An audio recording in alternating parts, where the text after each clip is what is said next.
ನಮಸ್ಕಾರ ವೀಕ್ಷಕರೇ, ರಾಜ್ಯದಾದಂತಹ ಎಲ್ಲ ಮಹಿಳೆಯರಿಗಷ್ಟೇ ಅಲ್ಲ, ಪ್ರತಿ ಇಡೀ ದೇಶದಾದಂತಹ ಎಲ್ಲ ಮಹಿಳೆಯರಿಗೂ ಕೂಡ ನಿಮಗೆ ಭರ್ಜರಿ ಗುಡ್ ನ್ಯೂಸ್ ಅಂತಾನೆ ಹೇಳ್ಬೋದು. ಸೊ ನಿಮ್ಗೂ ಕೂಡ ಈ ಒಂದು ಗೃಹಲಕ್ಷ್ಮಿ ಯೋಜನೆಯ ತರ ಮೋದಿ ಸರ್ಕಾರದಿಂದ, ಕೇಂದ್ರ ಸರ್ಕಾರದಿಂದ 2,000 ಪ್ರತಿ ತಿಂಗಳು ಕೂಡ ಜಮಾ ಆಗ್ತಾ ಇದೆ. ಸೊ ಹೀಗಾಗಿ ಪ್ರತಿಯೊಬ್ಬರಿಗೂ ಕೂಡ good news good news good news ಅಂತಾನೆ ಹೇಳ್ಬೋದು. ಸೊ ನಿಮ್ಗೂ ಕೂಡ ಇನ್ಮೇಲಿಂದ 2,000 ರೂಪಾಯಿ ಹಣ ಮೋದಿ ಸರ್ಕಾರದಿಂದನೂ ಕೂಡ ಜಮಾ ಆಗತ್ತೆ, ಈ ಕಡೆ ರಾಜ್ಯ ಸರ್ಕಾರದಿಂದನೂ ಕೂಡ ಜಮಾ ಆಗ್ತಕ್ಕಂಥದ್ದು.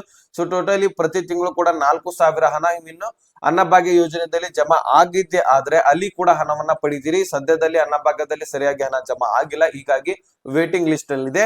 ಸದ್ಯಕ್ಕೆ ನಿಮಗೆ ಮೋದಿ ಸರ್ಕಾರದಿಂದ 2,000 ರೂಪಾಯಿ ಬರ್ತಕ್ಕಂತಹ ಯೋಜನೆ ಯಾವುದು, ಯಾವ ದಿನಾಂಕದಂದು ನಮಗೆ ಜಮಾ ಮಾಡ್ಲಿಕ್ಕೆ ಪ್ರಾರಂಭ ಮಾಡ್ತಾರೆ, ಸೊ ಇದಕ್ಕೆ ನಾವು ಇನ್ನೇನು ಪ್ರೊಸೆಸಿಂಗ್ ಇರತ್ತೆ.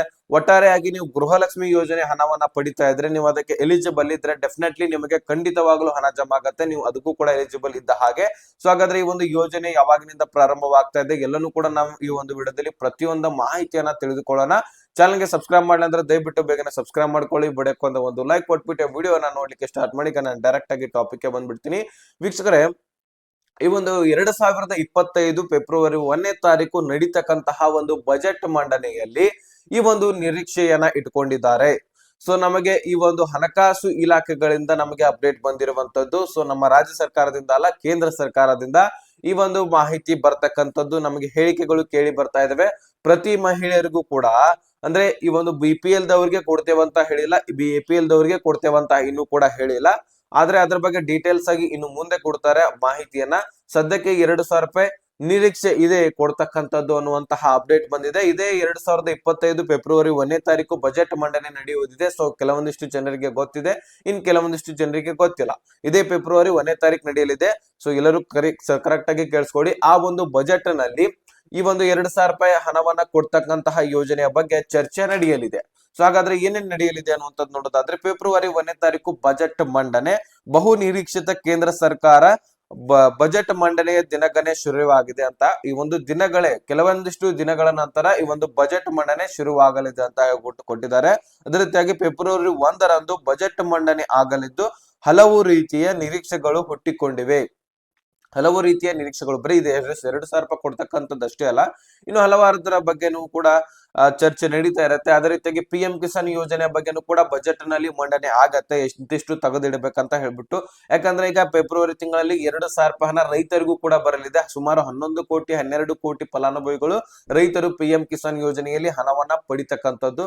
ಸೊ ಅವ್ರಿಗೂ ಕೂಡ ಸೈಡ್ ತೆಗೆದು ಇಡ್ಲೇಬೇಕಾಗತ್ತೆ. ಪ್ರತಿ ತಿಂಗಳು ಕೂಡ, ಅಂದ್ರೆ ಪ್ರತಿ ವರ್ಷಕ್ಕೆ 6,000, 4 ತಿಂಗಳಕ್ಕೆ 2,000 ರೂಪಾಯಿದಂತೆ ರೈತರಿಗೆ ಹಣ ಜಮಾ ಆಗ್ತಕ್ಕಂಥದ್ದು. ಅದೇ ರೀತಿ ಇದನ್ನು ಕೂಡ ಇಂತಿಷ್ಟು ವಾರ್ಷಿಕವಾಗಿ ಬೇಕಂತ ಹೇಳ್ಬಿಟ್ಟು ಈ ಒಂದು ಯೋಜನೆ ಜಾರಿ ಆಗ್ಬಿಟ್ರೆ, ಈ ಒಂದು ಯೋಜನೆಯಲ್ಲಿ ಎಷ್ಟೊಂದು ಜನರು ಇರ್ತಾರೆ ಅಂದಾಜು ಮಾಡಿಕೊಂಡು ಅಷ್ಟು ಹಣವನ್ನ ತೆಗೆದಿಡ್ಬೇಕಾಗತ್ತೆ ಇವರು. ಸೊ ಅಷ್ಟು ಹಣವನ್ನ ಇಂತಿಷ್ಟು ಅಂತ ಹೇಳ್ಬಿಟ್ಟು ತೆಗೆದಿಟ್ಟು ಬಿಟ್ರೆ ಸಾಕು, ನಿಮ್ಗೆ ಹಣ ಜಮಾ ಆಗ್ಲಿಕ್ಕೆ ಪ್ರಾರಂಭವಾಗತ್ತೆ. ನೋಡಿ, ನಿರೀಕ್ಷೆ ಹುಟ್ಟಿಕೊಂಡಿದ್ದು, ರಾಜ್ಯ ಸರ್ಕಾರದ ಯಶಸ್ವಿ ಗೃಹಲಕ್ಷ್ಮಿ ಯೋಜನೆಯ ಮಾದರಿಯಲ್ಲಿ ಕೇಂದ್ರ ಸರ್ಕಾರವು ನೇರವಾಗಿ ಮಹಿಳೆಯರಿಗೆ ಹಣ ನೀಡುವ ಯೋಜನೆಯನ್ನು ಘೋಷಣೆ ಮಾಡಬಹುದು ಅಂತ ಹೇಳ್ಬಿಟ್ಟು ಕೊಟ್ಟಿದ್ದಾರೆ. ಈ ಒಂದು ಗೃಹಲಕ್ಷ್ಮಿ ಯೋಜನೆ ತರಾನೇ ಇನ್ನೊಂದು ಯೋಜನೆಯನ್ನ, ಪ್ರತಿ ತಿಂಗಳು ಕೊಡತಕ್ಕಂತಹ ಯೋಜನೆಯನ್ನ ಇಲ್ಲಿ ಘೋಷಣೆ ಮಾಡುವಂತಹ ನಿರೀಕ್ಷೆಯಲ್ಲಿ ಕೇಂದ್ರ ಸರ್ಕಾರ ಇದೆಯಂತೆ. ಕರ್ನಾಟಕ ರಾಜ್ಯದ ಜಾರಿ ಮಾಡಿದ ಗೃಹಲಕ್ಷ್ಮಿ ಯೋಜನೆಯು ಅತ್ಯಂತ ಯಶಸ್ವಿಯಾಗಿದ್ದು ಇಡೀ ದೇಶದಾದಂತಹ ವಿಶೇಷ ಉನ್ನತಿಯನ್ನ ಪಡೆದುಕೊಂಡಿದೆ ಅಂತ ಕೊಟ್ಟಿದ್ದಾರೆ. ಅಂದ್ರೆ ನಮ್ಮ ಒಂದು ಕರ್ನಾಟಕ ರಾಜ್ಯದಲ್ಲಿ ಗೃಹಲಕ್ಷ್ಮಿ ಯೋಜನೆ ಏನಿದೆಯಲ್ಲ, ಸೊ ಇದು ಪ್ರಾಪರಲ್ ಆಗಿದೆ ಅಂತ ಹೇಳ್ಬೋದು. ನೋಡಿ, ಯಶಸ್ವಿಯಾಗಿ ಮುನ್ನಡೆ ಆಗಿದೆ. ಸೊ ಎಲ್ಲರಿಗೂ ಕೂಡ ಇದರಿಂದ ಬಹಳಷ್ಟು ಯೂಸ್ ಆಗ್ತಾ ಇದೆ, ಜನರಿಗೆ ಮುಖ್ಯವಾಗಿ ಯೂಸ್ ಆಗ್ತಾ ಇದೆ. ಸೊ ಇದು ಕೇಂದ್ರ ಸರ್ಕಾರದ ಕಣ್ಣಿಗೆ ಬಿದ್ದಿರುವಂತದ್ದು. ಸೊ ಹೀಗಾಗಿ ನಾವು ಕೂಡ ಕೊಟ್ರೆ ಇದರಿಂದ ಮತ್ತಷ್ಟು ಜನರಿಗೆ ಹೆಲ್ಪ್ ಆಗತ್ತೆ ಅಂತ ಹೇಳ್ಬಿಟ್ಟು ಇದು ನಮ್ಮ ರಾಜ್ಯದಲ್ಲಿ ಮಾತ್ರ ಕೊಡ್ತಕ್ಕಂಥದ್ದು ಗೃಹಲಕ್ಷ್ಮಿ. ಅದೇ ರೀತಿಯಾಗಿ ಕೇಂದ್ರ ಸರ್ಕಾರದಿಂದ ಏನಾದ್ರೂ ಈ ಒಂದು ಯೋಜನೆ ಜಾರಿ ಆತಂದ್ರೆ ಇಡೀ ದೇಶದಾದಂತಹ ಎಲ್ಲ ಮಹಿಳೆಯರಿಗೂ ಕೂಡ ಹೆಲ್ಪ್ ಆಗತ್ತಲ್ವಾ. ಸೊ ಈ ಒಂದು ನಿರೀಕ್ಷೆಯಲ್ಲಿ ಕೇಂದ್ರ ಸರ್ಕಾರ ಒಂದು ಕೆಲಸವನ್ನ ಮಾಡ್ತಕ್ಕಂಥದ್ದು. ಸೊ ನೋಡಿ, ಪ್ರತಿ ಚುನಾವಣೆಯಲ್ಲೂ ಕೂಡ ಕರ್ನಾಟಕ ಸರ್ಕಾರದ ಗ್ಯಾರಂಟಿಗಳ ಬಗ್ಗೆ ಚರ್ಚೆ ಆಗ್ತಾ ಇದೆ ಅಂತೆ. ನೋಡಿ, ಯಾವ ಒಂದು ಈ ಒಂದು ಚುನಾವಣೆಗಳು ನಡೀಲಿ, ಸೊ ಯಾವ್ಯಾವುದೇ ಒಂದು ಚುನಾವಣೆ ಯಾವುದೇ ಒಂದು ರಾಜ್ಯದಲ್ಲಿ ನಡೀಲಿ, ನಮ್ಮ ಕರ್ನಾಟಕ ರಾಜ್ಯದ ಬಗ್ಗೆ ಚರ್ಚೆ ನಡೀತಕ್ಕಂಥದ್ದು. ಅದೇ ರೀತಿಯಾಗಿ ನಮ್ಮ ಕರ್ನಾಟಕ ರಾಜ್ಯದಲ್ಲಿ ಆಗಿರ್ಲಿ, ಬೇರೆ ಬೇರೆ ರಾಜ್ಯಗಳಲ್ಲಾಗಿರ್ಲಿ, UP ಸರ್ಕಾರದಿಂದ ಕೊಡ್ತಕ್ಕಂತಹ ಫ್ರೀ ಗ್ಯಾಸ್ ಸಿಲಿಂಡರ್ ಬಗ್ಗೆ ಚರ್ಚೆ ಆಗತ್ತೆ. ಸೊ ಮೊನ್ನೆನೆ ಕೂಡ ಸಾಕಷ್ಟು ಜನ ಕಮೆಂಟ್ ಮಾಡಿದ್ರೆ ನಮಗೂ ಕೂಡ ಫ್ರೀ ಗ್ಯಾಸ್ ಕೊಡಿ ಅಂತ ಹೇಳ್ಬಿಟ್ಟು. ಅದರ ಬಗ್ಗೆ ಡೀಟೇಲ್ಸ್ ನಿಮ್ಗೆ ಕೊಟ್ಟಿದ್ದೆ ನಾನು. ನಮ್ಮ ರಾಜ್ಯದಲ್ಲಿ ಅದು ಸೀಮಿತ ಅಲ್ಲ, ನಮ್ಮ ರಾಜ್ಯದಲ್ಲಿ ಸಾಕಷ್ಟು ಯೋಜನೆಗಳಿದಾವೆ. ಅದೇ ರೀತಿ ಆ ಒಂದು UP ಸರ್ಕಾರದಲ್ಲಿ 46 ಐಟಮ್ಸ್ ಗಳನ್ನ ಕೊಡ್ತೇವೆ ಅಂತ ಹೇಳಿದ್ರು, ಅದನ್ನು ಕೂಡ ಕೊಡ್ತಕ್ಕಂಥದ್ದು. ಅದೇ ರೀತಿಯಾಗಿ ಈ ಒಂದು ಫ್ರೀ ಗ್ಯಾಸ್ ಸಿಲಿಂಡರ್ ಅನ್ನ ಕೊಡ್ತಕ್ಕಂಥದ್ದು BPL ರೇಷನ್ ಕಾರ್ಡ್ ಹೊಂದಿದವರಿಗೆ. ಸೊ ಈ ರೀತಿ ಅಲ್ಲಿರುವಂತಹ ರಾಜ್ಯದಲ್ಲಿ ಅಲ್ಲಿ ಆಯಾ ಒಂದು ಯೋಜನೆಗಳನ್ನ ಜಾರಿ ಮಾಡಿರ್ತಾರೆ. ಅದೇ ರೀತಿ ನಮ್ಮಲ್ಲಿ ಗೃಹಲಕ್ಷ್ಮಿ ಯೋಜನೆ ಒಂದ್ ಯಶಸ್ವಿಯಾಗಿ ಬೆಸ್ಟ್ ಆಪ್ಷನ್ ಅಂತಾನೆ ಹೇಳ್ಬೋದು, ಬೆಸ್ಟ್ ಆಗಿ ನಡೀತಾ ಇದೆ. ಈ ಕಡೆ ಇನ್ನೇನು ನಮಗೆ ಆತಂಕ ಏನಪ್ಪಾ ಅಂದ್ರೆ ಫ್ರೀ ಬಸ್ ನಿಂದ ನಮಗೆ ಆರ್ಥಿಕ ಪರಿಸ್ಥಿತಿಗೆ ಹೊಡೆತ ಬೀಳ್ತಕ್ಕಂಥದ್ದು.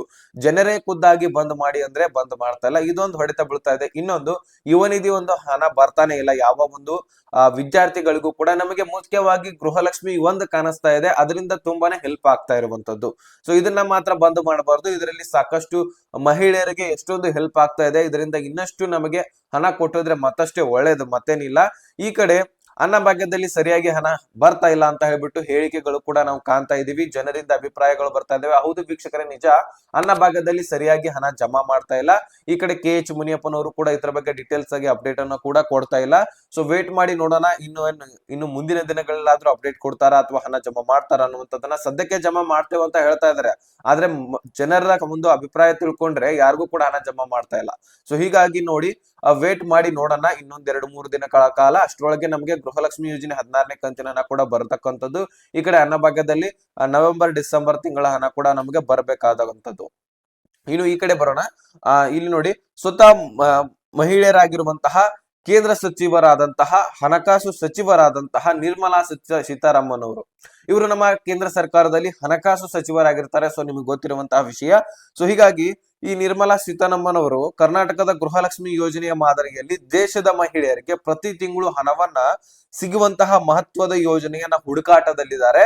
ಹೀಗಾಗಿ ಅದನ್ನ ಪ್ರಕಟಿಸಬಹುದಂತ ಹೇಳ್ಬಿಟ್ಟು ಹೇಳಿಕೆಗಳು ಬರ್ತಾ ಇದೆ.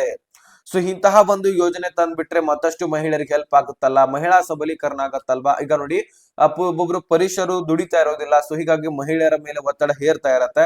ಸೊ ಹೀಗಾಗಿ ಮಹಿಳೆಯರ ಅಕೌಂಟ್ಸ್ ಗಳಿಗೆ ಹಣ ಜಮಾ ಆದ್ರೆ ಮಹಿಳೆಯರಿಗೆ ಮತ್ತಷ್ಟು ಅದರಿಂದ ಹೆಲ್ಪ್ ಆಗತ್ತೆ. ತಮ್ಮ ಜೀವನ ನಡೆಸಲಿಕ್ಕೆ ಎಲ್ಲೋ ಒಂದ್ ಕಡೆ ಆಧಾರ, ಪೂರ್ತಿಯಾಗಿ ಆಧಾರ ಆಗತ್ತೋ ಇಲ್ವೋ ಗೊತ್ತಿಲ್ಲ, ಆದ್ರೆ ಎಲ್ಲೋ ಒಂದ್ ಕಡೆ ಒಂದ್ ಸ್ವಲ್ಪ ಕೇಂದ್ರ ಸರ್ಕಾರದಿಂದ ಒಂದ್ ಸ್ವಲ್ಪ ನಿಮ್ಗೆ ಹೆಲ್ಪ್ ಆದಂಗ ಆಗತ್ತೆ. ಸೊ ಹೀಗಾಗಿ ಈ ಒಂದು ಯೋಜನೆಯನ್ನ ಜಾರಿ ಮಾಡುವಂತಹ ನಿರೀಕ್ಷೆಯಲ್ಲಿ, ಪ್ರಕಟಣೆ ಮಾಡುವಂತಹ ನಿರೀಕ್ಷೆಯಲ್ಲಿ ಕೇಂದ್ರ ಸರ್ಕಾರ ಇದೆ ಅಂತೆ.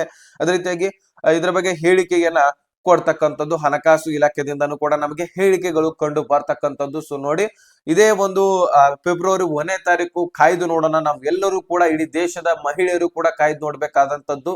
ಸೊ ನಮಗೆ ಹೇಳಿಕೆಗಳು ಕಂಡು ಬಂದಿದ್ದಾವೆ, ಅದ್ರ ಬಗ್ಗೆ ಡೀಟೇಲ್ಸ್ ಅನ್ನ ಕೊಟ್ಟಿದೀವಿ. ಸೊ ವೇಟ್ ಮಾಡಿ ನೋಡೋಣ ಇದ್ರ ಬಗ್ಗೆ ಜಾರಿ ಮಾಡ್ತಾರ ಅಥವಾ ಇಲ್ವಾ ಅನ್ನುವಂಥದ್ದನ್ನ. ಸೊ ಜಾರಿ ಮಾಡಿದ್ರು ಸಹಿತ ಬಜೆಟ್ ಸಾಲದ್ರೆ ಮಾತ್ರ ಜಾರಿ ಮಾಡ್ತಾರೆ. ಬಜೆಟ್ ಏನಾದ್ರೂ ಸಾಲಲಿಲ್ಲಪ್ಪ ಅಂದ್ರೆ ಯಾಕಂದ್ರೆ ಸರ್ಕಾರದ ಹೊಡೆತಕ್ಕೆ, ಆರ್ಥಿಕ ಪರಿಸ್ಥಿತಿಗೆ ಹೊಡೆತ ಬೀಳಬಾರ್ದು. ಇದರ ಬದಲಾಗಿ ನಮಗೆ ಹಾಸ್ಪಿಟಲ್ಗಳಲ್ಲಿ ಈಗಾಗಲೇ ನಮಗೆ ಆಯುಷ್ಮಾನ್ ಕಾರ್ಡ್ ನಲ್ಲಿ ಫ್ರೀ ಆಗಿ ಕೊಡ್ತಕ್ಕಂಥದ್ದು, ಅದೇನ್ ಪ್ರಾಬ್ಲಮ್ ಇಲ್ಲ. ಆದ್ರೆ ಇನ್ನು ಶಾಲಾ ಕಾಲೇಜುಗಳಲ್ಲಿ ಇನ್ನಷ್ಟು ಫೀಸ್ ಗಳನ್ನು, ಪ್ರೈವೇಟ್ ಗಳಲ್ಲಿ ಕೂಡ ಇನ್ನಷ್ಟು ಫೀಸ್ ಗಳನ್ನು ಕಡಿಮೆ ಮಾಡಿದ್ರೆ ಇದು ಬೆಸ್ಟ್ ಆಪ್ಷನ್. ಈ ರೀತಿ ಸಾಕಷ್ಟು ಯೋಜನೆಗಳನ್ನ ಜಾರಿ ತರಬಹುದು ಸರ್ಕಾರ. ಇದನ್ನ ತಂದ್ಬಿಟ್ರೆ ನಮಗೆ ಮತ್ತಷ್ಟು ಒಳ್ಳೇದಾಗತ್ತೆ. 2,000 ರೂಪಾಯಿ ಇದರಿಂದ ಸಾಲೋದಿಲ್ಲ. ಇನ್ನು ವಿದ್ಯಾರ್ಹತೆ, ಇಲ್ಲಿ ನೋಡಿ, ವಿದ್ಯಾರ್ಥಿಗಳಿಗೆ ಶಾಲಾ ಕಾಲೇಜುಗಳಲ್ಲಿ ಫೀಸ್ ಗಳನ್ನ ಕಡಿಮೆ ಮಾಡಿದ್ರೆ ಇದರಿಂದ ಹೆಲ್ಪ್ ಆಗ್ಬೋದು ಅಂತ ನಮ್ಮ ಅನಿಸಿಕೆ ಆಗಿರುತ್ತೆ. ಸೊ ನಿಮ್ಗೆ ಇದು ಬೆಸ್ಟ್ ಅನ್ಸತ್ತಾ? ಇದ್ರ ಬದಲಾಗಿ ಬೇರೆ ಯಾವ್ದಾದ್ರು ಯೋಜನೆ ಜಾರಿ ತರಬೇಕಾ? ಸೊ ಇದರ ಬಗ್ಗೆ ನಿಮ್ಗೆ ಏನ್ ಅನ್ಸತ್ತೆ ಅನ್ನುವಂಥದ್ದನ್ನ ಕಮೆಂಟ್ ಮಾಡಿ ದಯಮಾಡಿ ತಿಳಿಸೋದನ್ನ ಮರಿಬೇಡಿ. ಸೊ ನೋಡಿ, ಇಷ್ಟು ಅಪ್ಡೇಟ್ಸ್ ನಮಗೆ ತಿಳಿಸಿದ್ದು ಗೊತ್ತಾಗಿತ್ತು, ಬಂದಿತ್ತು ಅಪ್ಡೇಟ್ ನಿಮ್ಗೆ ತಿಳಿಸ್ಕೊಟ್ಟಿದ್ವಿ. ಅರ್ಥ ಆಗಿದ್ರೆ ಲೈಕ್ ಮಾಡಿ, ನಿಮ್ಮ ಸ್ನೇಹಿತರಿಗೆ ಶೇರ್ ಮಾಡಿ, ಸಬ್ಸ್ಕ್ರೈಬ್ ಮಾಡಿ ಅಂತ ಹೇಳ್ತಾ ಮತ್ತೆ ಮುಂದಿನ ಮಾಹಿತಿ ಸಿಗೋಣ. ಅಲ್ಲಿ ತನಕ ಬಾಯ್ ಬಿಡಿ ಫ್ರೆಂಡ್ಸ್.